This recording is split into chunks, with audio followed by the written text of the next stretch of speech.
un communiqué qui vient d'être lu au journal de 20 h de l'ORTM, la télévision nationale malienne.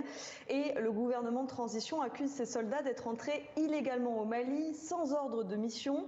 Le communiqué affirme que c'est une trentaine de membres des forces spéciales qui ont dissimulé leur profession. Et donc, le Mali les considère comme des mercenaires. Le ministère malien des Affaires étrangères n'était pas au courant du déplacement.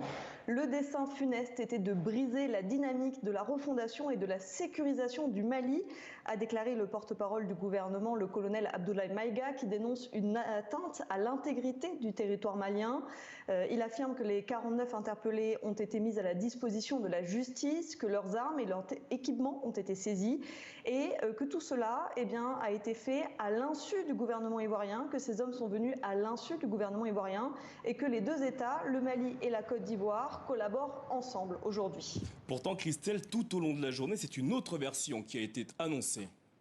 Oui, alors le gouvernement ivoirien n'a pas encore officiellement réagi à cette affaire, mais tout au long de la journée, l'état-major ivoirien, tout comme la MINUSMA, affirmait que ces militaires faisaient partie des éléments nationaux de soutien. Alors ces éléments nationaux de soutien, ce sont des soldats qui ne font pas vraiment partie de la MINUSMA, la mission des Nations Unies au Mali, mais qui sont en appui logistique à celle-ci.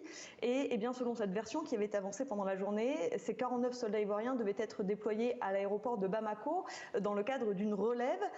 Finalement ce soir, la version est tout autre puisque le Mali les accuse d'être des mercenaires, alors que ce matin, l'état-major ivoirien évoquait une incompréhension. Plusieurs sources évoquaient simplement un ordre de mission qui manquait à l'appel hier à l'aéroport de Bamako. Finalement, c'est un événement beaucoup plus grave et qui risque d'envenimer encore plus les relations entre la Côte d'Ivoire et le Mali, des relations qui se sont tendues ces derniers mois, étant donné que le président ivoirien Alassane Ouattara a été l'un des partisans des sanctions éditées contre le Mali par la CEDEAO, des sanctions qui ont été levées il y a une semaine.